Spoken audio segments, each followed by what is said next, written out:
Hey, Georgie, Yeah. did you hear? Yeah, what? Did you hear that we're back?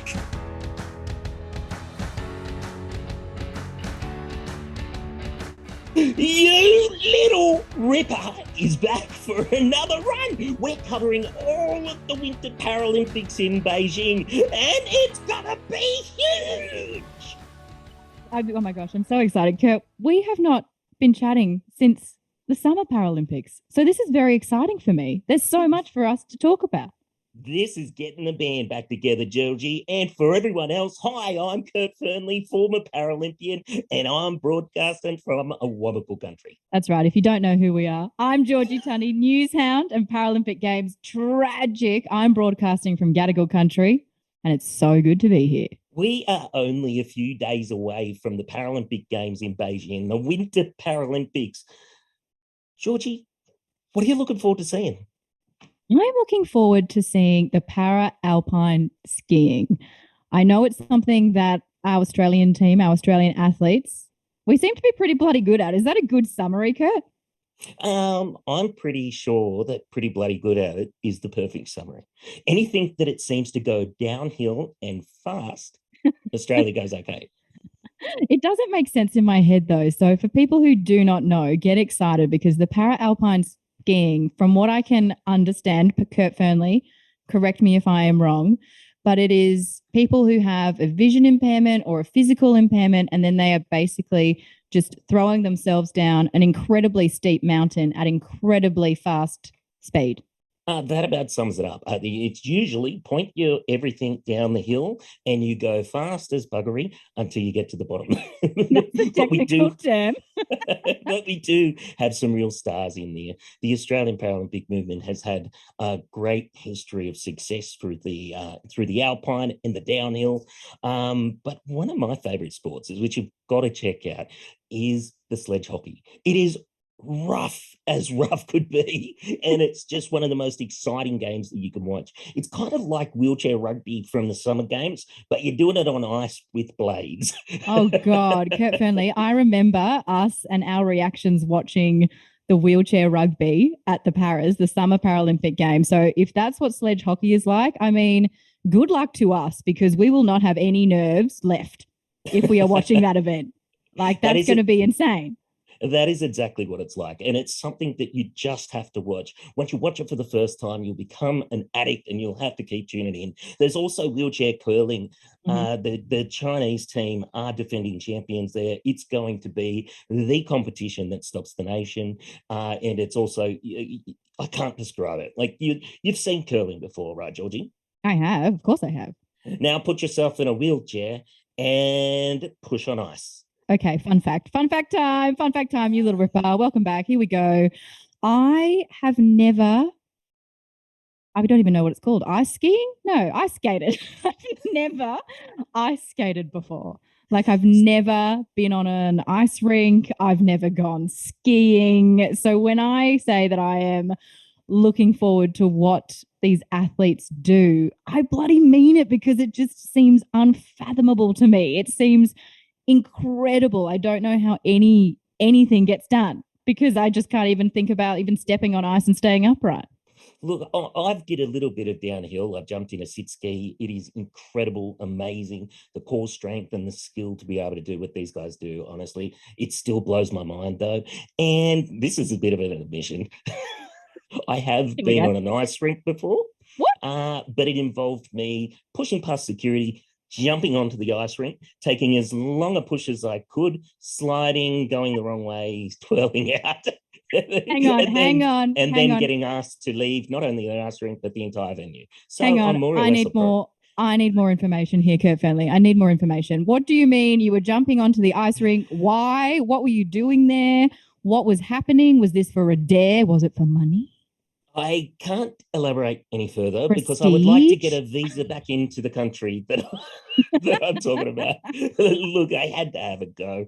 I don't know. I saw an ice rink. There was an open door. I thought that meant I could go in. Security had other kind of ideas about the whole thing. What we're saying is that we're not the most most experienced with the winter sports. But hell, I'm looking forward to it because, again, we're about to write a new chapter in the Paralympic movement. And will we see, for the very first time, an Australian woman coming home with the Winter Paralympic gold medal? Georgie, will we? I think we will. I think we have such a great chance because Mel Perrine is in this team. I think she's the triple time Paralympian and she won 2 bronze medals at the last games in Pyeongchang. She is a co captain this time around with Ben Tudhope. And I think that she can do it. She's so determined. She has a new guide. She is in the para alpine skiing. And I think there is absolutely nothing getting in her way. Of course, there will need to be some luck on the day, as there always is. But she's just so damn determined. And possibly that co captaincy, you've been a co captain before, Kurt, possibly that co captaincy may be that next little push to take her to the top of the podium. You know what? It's one of those opportunities to be able to go there and come home with a gold medal as the captain. I think it's one of those opportunities that oh, you dream of having on the day. We're talking about co-captains. We need to mention Ben Tudhope. Yeah. He is a legend. He's like everyone's little brother. You meet him for 5 minutes and you want to adopt him. He's a lovely guy. He'll be competing as well. My favorite image from 2018, from the previous Paralympic Games, is him getting so excited about Simon Patmore's gold, and he runs over and gives Simon the biggest hug. And we were all Ben Tudhope on that day, and it was an image that really defined the Paralympic movement, the Australian Paralympic movement, because of the joy that you get from your fellow Paralympians nailing it. But we have so many people coming up. We're going to get as many Australians as we can on the show. We're going to try and reach into the other teams as well and try and see whether or not we can have a yarn to Paralympians from around the world. But we need to do a special shout out, I think, because Jonty O'Callaghan, he won't be competing in the 2022 Winter Paralympics. He had a serious crash in Austria last week and has been had to come home. He's okay. I touched base with him to see whether or not he's recovering. He's had surgery. He is feeling better, and also we're going to make sure that we cross to Jonty sometime through the Paralympics as well. How tough is that, Kurt? I mean, having such a serious injury just rule you out at just the wrong time. Like of all the times that you can be injured in your career, the week before a Paralympics is just it does it hurt that little bit more? When I found out, I just was broken for him. Mm. Like you trained for 4 years, like 4 years of your life, and our winter guys, they live and breathe this, Mm. because they are doing what is quite a risky sport. So they Mhm. spend their life chasing this, and it's not like a job. This is something that you live, you breathe, you put everything in for that one competition every 4 years, and to get Yeah. so close, but so far, we just so painful for him. We have a really special guest for everyone to meet today, Ron Finneran. Kurt, can you explain to us just why he is so important to the Winter Paralympic movement in particular? Ron Finneran is one of those people that create a sport, create a culture. In the Summer Paralympics, we've got this huge kind of a movement back to the 1960s with Uncle Kevin Coombs. In the Winter Paralympics, Ron Finneran through the 70s and the early 80s really drove Winter Paralympic sport in this country. It's so amazing to speak to our founders. It's so amazing that we live in a movement that we can connect the newest Paralympian with the first Paralympian. I was so excited that I was able to speak to him a little earlier on about what the Paralympic movement means to him. When I firstly got into skiing, the Paralympic movement was furthest from my mind. I was more interested in learning how to ski, develop my skills, and take it from there. It wasn't until I competed in Sweden or was involved in Sweden back in 1976 that I realised that Australia had no input as far as disabled sport was concerned, particularly on the winter side. and it was from that my interest grew. What's your favourite memory of those initial years? Forgetting the learning years, the initial year was uh, seeing and being exposed to a lot of amputee skiers on steep slopes and negotiating them with great ease. And I was absolutely fascinated by that. But also, the primary thing that kept me involved with my sport was feeling the wind going through my hair as I was skiing, and that kept me involved very much so. Was there events for people with polio then, or was it just those first couple of Paralympic Games, or was it just a limited field? No, there was nothing there for people with polio or other types of disabilities, cerebral palsy, etc., in relation to winter sports in those early years. And it wasn't until we were well into the 80s and early 90s that it expanded to the point where several disability types were included. What do you think about now when you see Michael Milton's, Toby Kane's, Mitch Gawley's, that are becoming, household names in Australia in Paralympic sport? Absolutely fascinated and in awe of what those guys could do.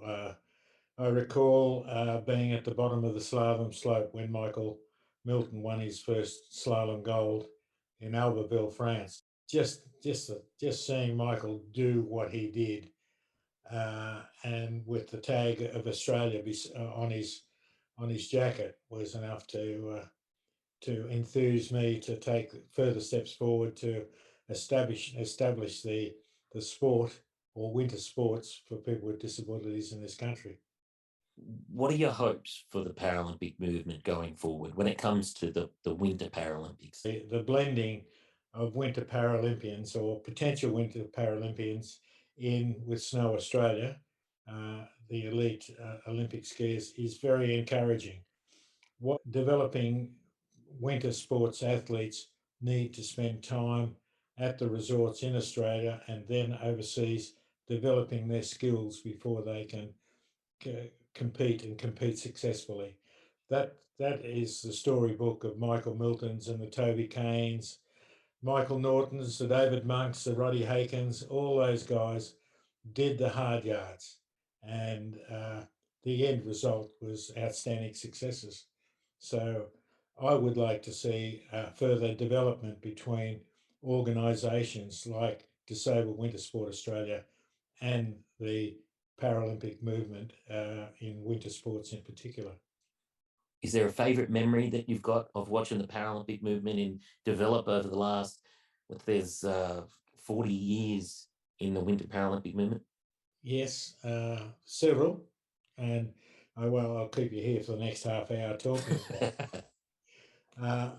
First and foremost, as I mentioned earlier, Michael Milton winning his first gold. He went on to just do enormous things in this country for winter sports. And the other one was attaining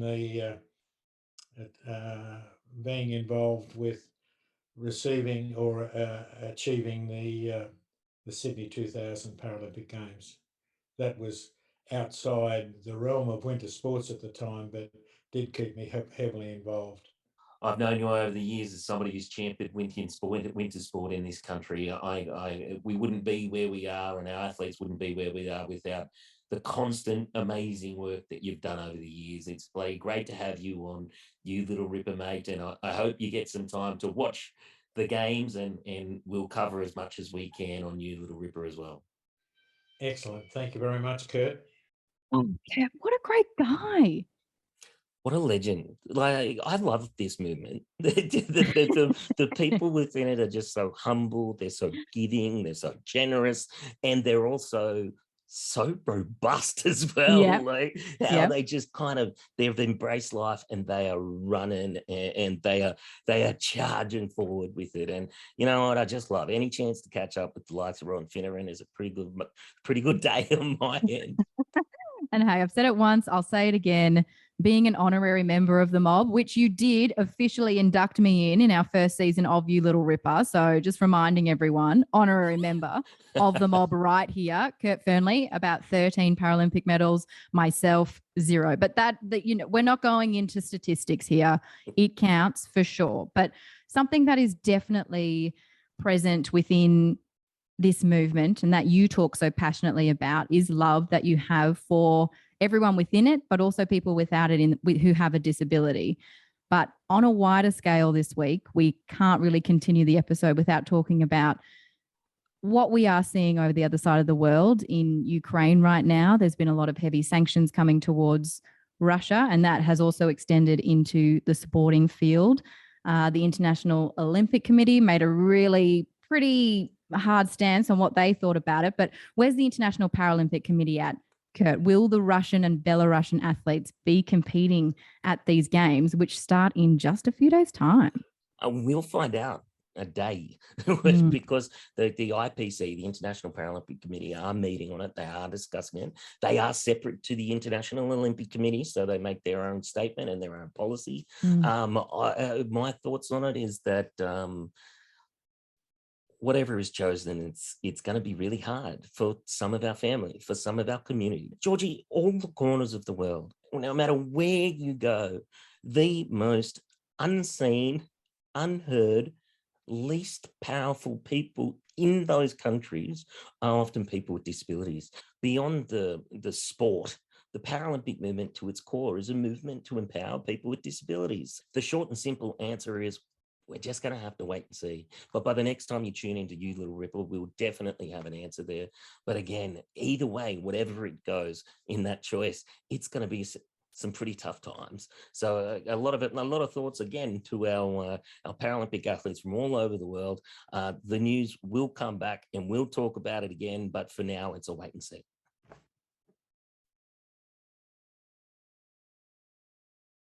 I got to give a big shout out and a thank you to Toyota for making this podcast possible. They really do back our Paralympians, and I am stoked to be working with them.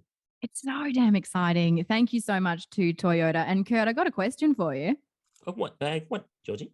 What is this little podcast called of ours? What's this show again?